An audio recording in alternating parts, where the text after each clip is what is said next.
Do you want to see what true courage looks like and how you can also have this courage, although it's not easy? Let's watch this video together and just wait till I call upon Gayton McKenzie to speak, and you will see true courage. John Steenhuisen, is what's happening in Gaza a genocide? Well, I don't think that's up for any of us to be around this table to decide. And I've said very clearly from the beginning that we must respect the processes of the ICJ. We must respect the outcome of it, because that is now part of international law. And as a party that supports international law, we will abide by whatever the outcome is. We need a ceasefire. We need parties to come to the table, and we need to work towards finding a lasting peace in there. Let's get humanitarian aid in there, but let's also start looking for mature leadership in Palestine and in Israel to come together like we did in South Africa and negotiate a way forward so that they can have a lasting peace in the region. Gayton McKenzie, do you want to see a free and sovereign Palestine? I think they lie when they say white men can't dance. John has been dancing around the question here.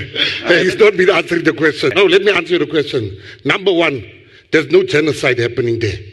Number two, let me answer you. When children are starving, that's no, not let genocide. me answer you. Don't tell me how I should answer you. Number two, let me tell you something. If I'm the president of this country, and let's say Lesotho comes here and they take hostages and they take children, and I will bomb Lesotho, and if they want peace, they must return the children. Nothing tells you about peace. And if I become president, I will stop that case of the ICJ, simply because the honorable minister pursues Israel. Yesterday, 22 people are shot here in Missus Plain, more than the ICJ, more than in Ramallah, in Palestine.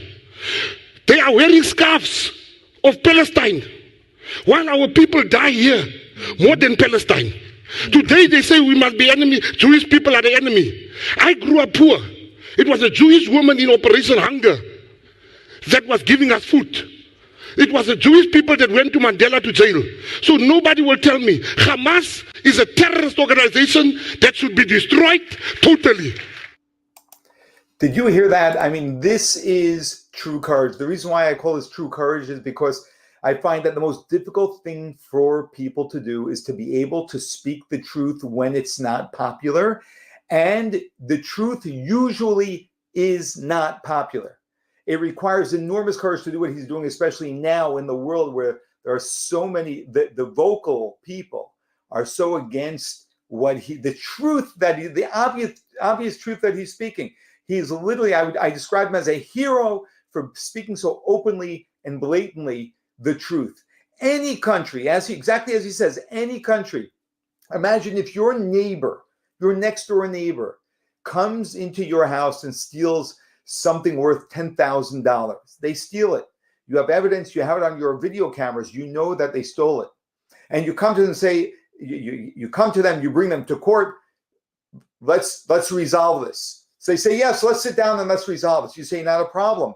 Return what you stole and then we can discuss. They say, no, we're not returning anything. You're not returning anything. There's nothing to discuss.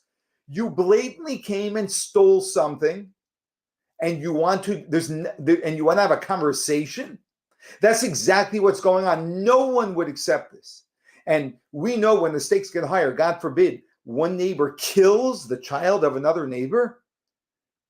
Forgiveness, what that neighbor, you tell me I should come to the table and speak to you? There is absolutely nothing to discuss. You bomb the other country until they return everything that they stole. And if they're not willing to return anything that they stole, is there anyone to have a conversation with? Is there really anyone? Does this need to be explained? But it's being denied. And the more people that come out boldly and openly and state this and show that we're not scared to speak the truth in the face of your repeated lies, that is how lies are weakened and then ultimately destroyed. And this is an obligation that every single one of us has. Do you know how many Syrians were killed up to 2021? 580,000 Syrians.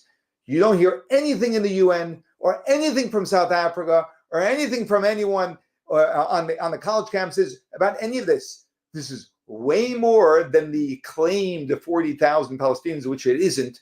Maybe it's 20,000 Palestinians. Way, way, way more. But why are we only concerned with the 20,000?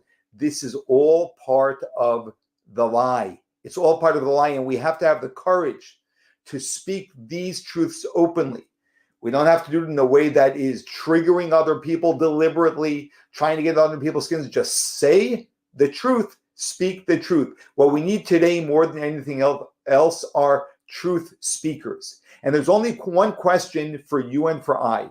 Are we willing to be a truth speaker?